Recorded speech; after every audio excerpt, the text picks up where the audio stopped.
What if I told you that almost everything you think you know, your beliefs, your memories, your identity is built on shadows?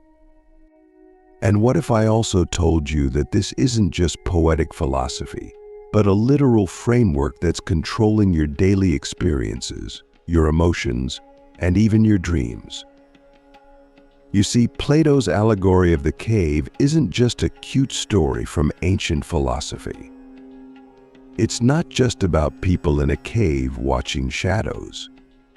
It's a code, a map, a deep, encrypted message about reality, perception, and awakening that most people will never decipher because they think they already understand it. We're going to break that code wide open. And I'll be honest, this is not going to be comfortable. Because the first minute of this journey requires a radical question. What if you're still in the cave right now? Not metaphorically, but literally trapped in a constructed reality, surrounded by illusions that feel so real, you don't even want to escape them. That's the danger. The cave doesn't feel like a prison. It feels like home. Click subscribe to this channel to get more profound insights. In Plato's story, prisoners are chained inside a dark cave, facing a wall. Behind them, a fire burns. Between the fire and the prisoners, puppeteers walk along a path, casting shadows on the wall using objects. The prisoners don't see the puppets or the fire, they only see the shadows. And to them, those shadows are reality. But then one prisoner is freed. He turns around. He sees the fire. He sees the puppeteers. He's confused, overwhelmed. And then he's dragged out of the cave and into the light of the sun. At first he's blind, but slowly he begins to see. And for the first time he understands. Now pause. What's the first thing you notice about this story? Maybe you think it's about truth, or enlightenment, or the journey from ignorance to knowledge. But here's what people miss. The prisoners don't want to leave. They're not banging on the walls demanding freedom. They're not questioning the shadows. They're content. And that should terrify you. Because the real message isn't we're trapped. It's that we're attached to our trap. Think about your own life. How many things do you believe, not because you've investigated them, but because they've been projected onto your wall since birth? Your beliefs about success, about love, about money, about God, about what's possible. If you trace them back, how many of them came from you and how many are inherited shadows? Let me ask you something that might sting.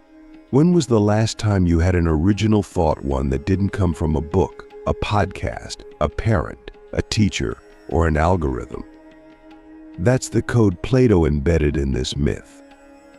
That the cave isn't just a place, it's a system of conditioning. And the shadows are not random, they are curated. And here's where it gets even more disturbing. In the allegory, the puppeteers, the ones casting the shadows, are never identified. Who are they? What do they want? Are they evil? Are they just doing their job? Plato doesn't say. And that's the genius of it. Because in our world, the puppeteers are everywhere: media, politics, education, culture, and no one thinks they're being manipulated. Why? Because the manipulation feels normal. You're told what to value through ads. You're told what to fear through news. You're told who to be through influencers. And all the while, you think you're making choices. But are you?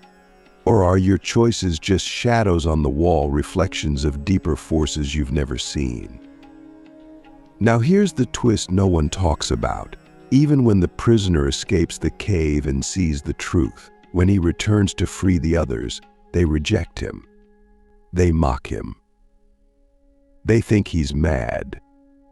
And Plato says if they could, they would kill him. Why? Because the truth isn't welcome in the cave.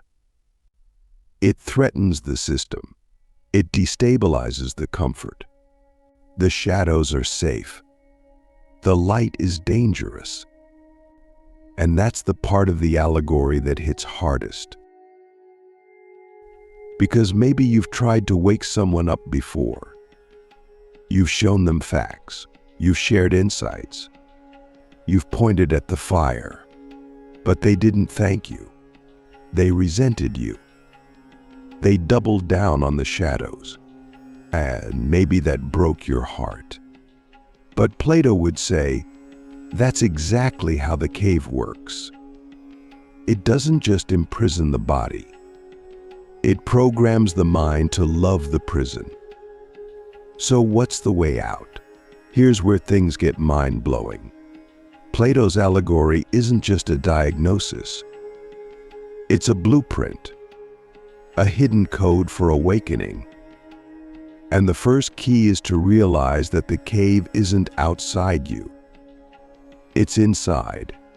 It's your mind, your language, your habits, your assumptions. The chains aren't physical. They're conceptual, which means freedom isn't found by escaping the world. It's found by seeing through it. Alan Watts once said, "The menu is not the meal." And Plato would agree. The shadow is not the reality. The map is not the territory. But most people are eating menus, mistaking them for food. They're chasing symbols, money, fame, power, thinking they're chasing truth. But they've never seen the sun. Now let's talk about what the sun means. In the allegory, the sun is the ultimate source, the light that reveals all things. In Plato's philosophy, this represents the form of the good, the highest reality. But what is that in our lives? Is it God? Is it consciousness? Is it truth? Here's the better question. What is the thing that once you see it, everything else makes sense, but before you see it, nothing does? That's your sun. That's your task. To find that. Not just believe in it. Experience it. And you can't do that by watching shadows. You have to turn around. You have to be willing to be wrong. To be uncomfortable. To be blinded. Because seeing the light hurts at first. It burns away the false. And most people aren't ready for that. They want clarity without cost.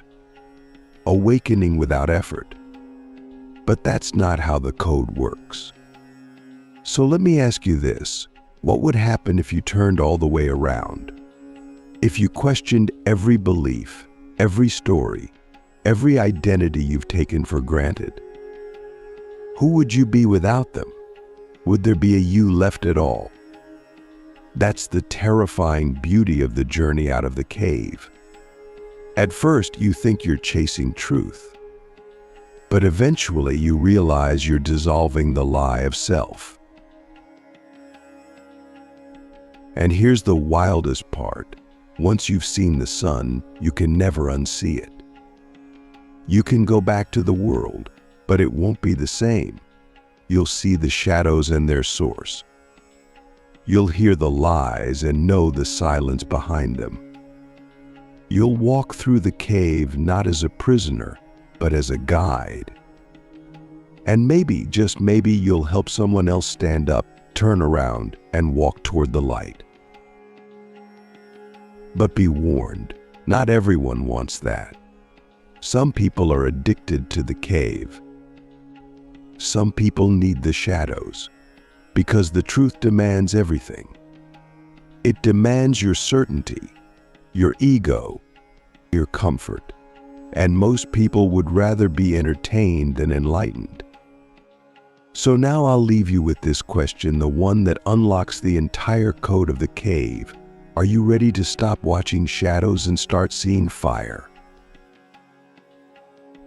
Let's go even deeper, because now we're approaching the heart of the allegory that almost no one talks about. Everyone loves the idea of waking up, of escaping the cave and seeing the light. But that's only half of the code. If you really want to crack the message embedded in Plato's story, you have to ask a far more unsettling question. Who set up the cave in the first place? Who lit the fire? Who are the puppeteers? And perhaps most importantly, what are they getting from your captivity? Let's go back to the image. Behind the prisoners sits a fire. Between the fire and the prisoners are puppet masters, holding up objects, shields, statues, animal figures casting shadows on the wall. The prisoners don't see the puppeteers. They don't even know that the shadows are being produced. To them, the shadows are reality. And who are these puppeteers? Plato never names them. That's not an accident. It's an invitation. An invitation to look around your life and ask, what institutions, systems, and individuals benefit from you believing that the shadows are real? Let's name a few: media, marketing, politics, religious dogma, educational systems designed to reward obedience over curiosity, social algorithms that show you only what confirms what you already believe. Think about it.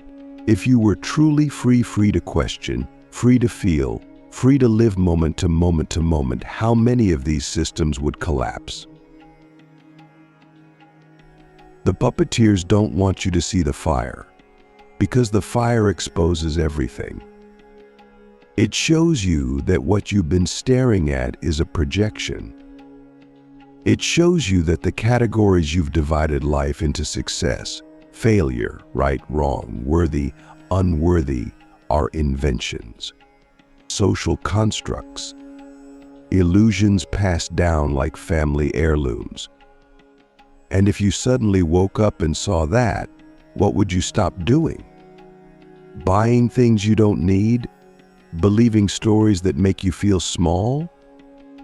Sacrificing years of your life for goals you didn't choose?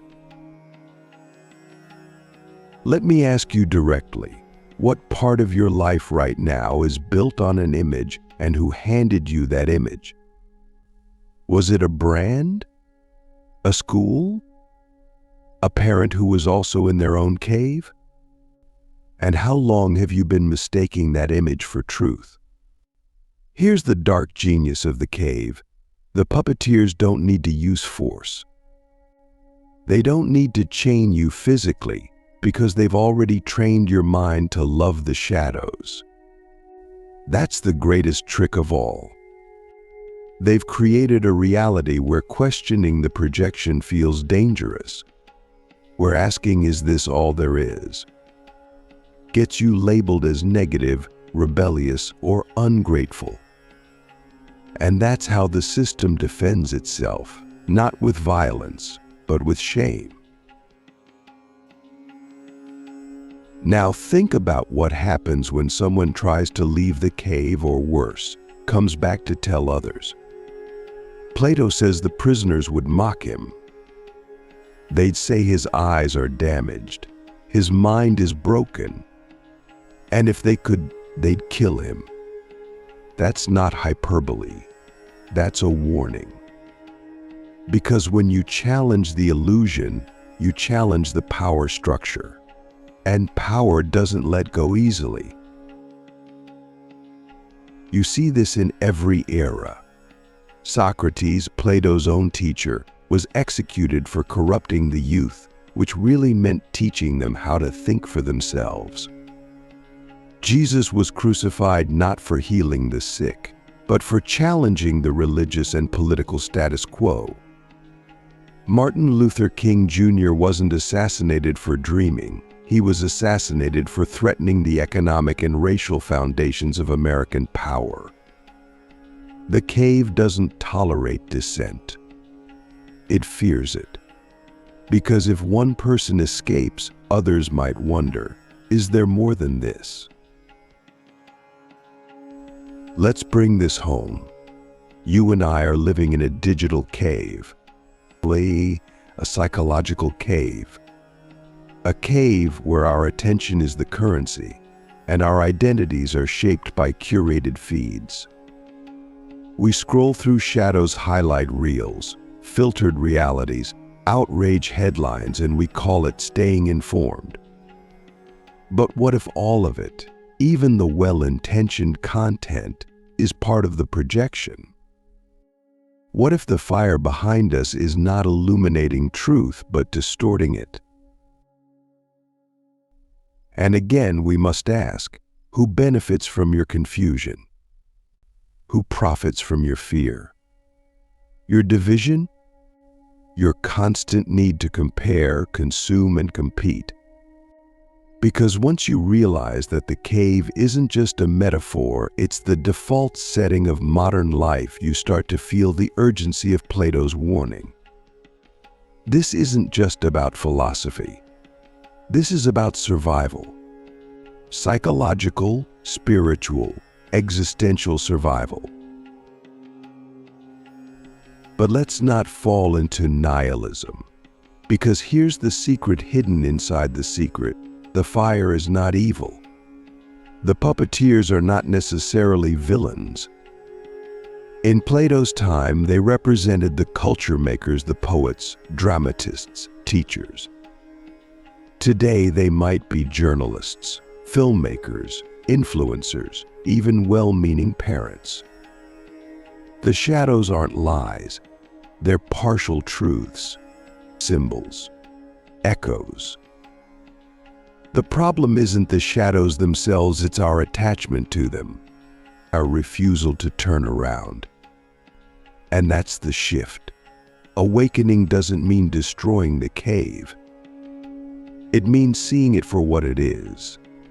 It's realizing that the cave is a story and you can step out of it, not by fighting it, but by transcending it.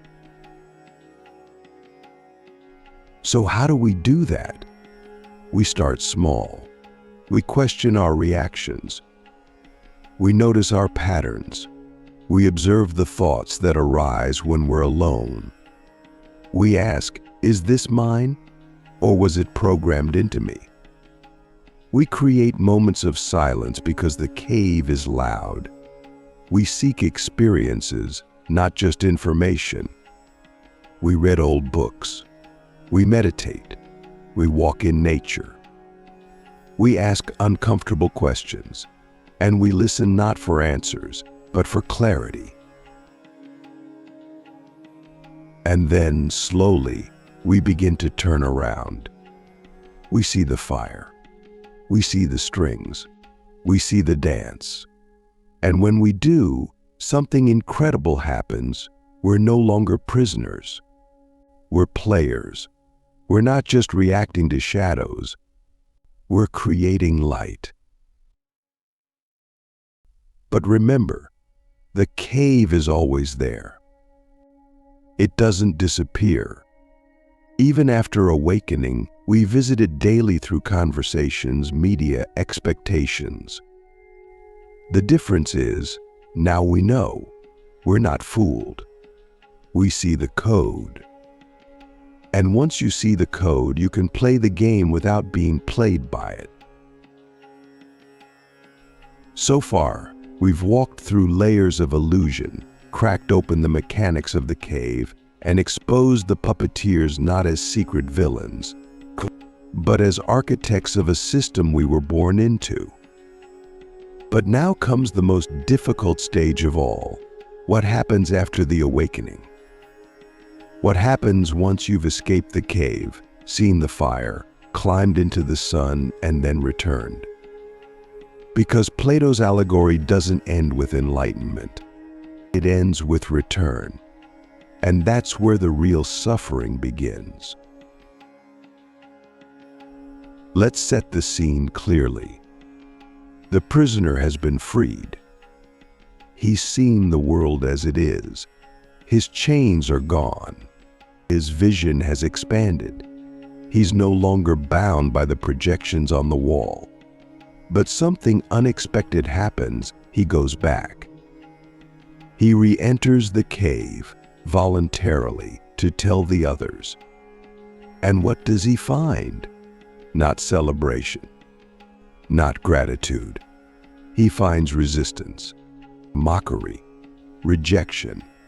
And if we're honest, that's the experience many of us have when we try to live differently in a world that still worships the shadows. This is the first paradox of post-awakening life. What once comforted you now disturbs you. You walk through the same streets, talk to the same people, scroll the same feeds, but everything feels different. Not because the world changed, but because you did. And that change creates a tension. You begin to notice how fearful people are, how they cling to certainty, how they confuse routine with meaning. And you feel a strange isolation, not because you're better, but because you're seeing. And seeing, in a world that rewards blindness, is both a gift and a burden. Let me ask you this. Have you ever felt like you don't quite belong anymore? Like you're in the world, but not of it? That feeling is not a mistake. It is the cost of consciousness. And Plato is brutally honest about that cost. The enlightened prisoner doesn't get rewarded. He doesn't become a hero. He becomes an outsider. Because the cave doesn't want to be dismantled. It wants to be believed in. So how do you live in the light without losing your mind? The first answer is humility. It's tempting to think that awakening makes you superior, that you figured it out. But that's just another illusion. Because every level of consciousness brings its own shadows. And if you're not careful, your clarity becomes a cage. You start judging others. You start isolating yourself. You mistake insight for identity. But real awakening is egoless. It doesn't make you proud. It makes you quiet. It doesn't shout, "Look what I know." It whispers, "Look how little I understand." That's the second paradox. The more you see, the less you need to say. The more you wake up, the more you realize that words can't hold truth. They can only point to it. And most of the time, people don't want truth. They want reassurance. They want the shadows to feel safe. So when you speak from the light, be gentle, be patient, be kind, because you are not there to force anyone to turn around. You're there to embody the possibility of turning. And here's where living in the light becomes unbelievably powerful. Once you stop needing to convince people, you become a mirror. Your presence becomes the message. Your calm becomes the teaching. Your life becomes the invitation. And this is not passive. It's radical. Because in a world addicted to noise, silence is subversive. In a world built on performance, authenticity is revolutionary. In a world of shadows, light is dangerous not because it attacks, but because it reveals. Let me ask you something most people never consider. What if your greatest contribution to the world isn't what you say, but how you see? What if your freedom is the medicine others don't yet know they need but still feel when they're near you? This brings us to the third paradox. You must live in both worlds, the light and the cave, the truth and the illusion, the eternal and the ordinary. And if you try to escape either, you suffer.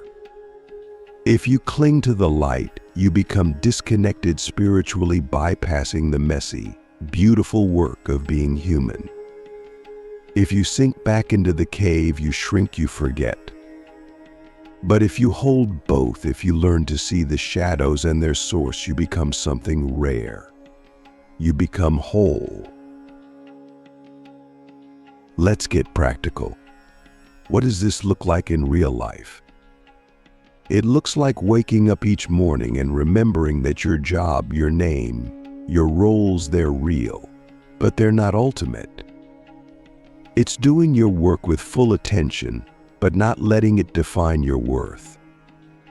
It's being with people you love, even when they're still trapped in the cave, and loving them without trying to fix them. It's laughing, crying, failing, falling, and knowing that none of it changes the truth. You are already free. And here's the final paradox. You never actually left the cave, because the cave is not a place. It's a state of mind. And freedom is not somewhere else. It's here in how you see, how you feel, how you respond. You don't need to escape the world to be free. You need to see through the world. And when you do, everything becomes sacred. The shadows become art. The fire becomes warmth. The cave becomes a classroom. And life full of chaos and contradiction becomes a dance. So here's the final question, maybe the most important one Plato never asked directly. What if the goal isn't to leave the cave forever, but to return with eyes wide open, and to live as a light inside the darkness? Because that's what the world needs now more than ever. Not more escape, but more embodied clarity. More people who have seen the sun and still choose to walk humbly through the shadows, lighting the way home for others.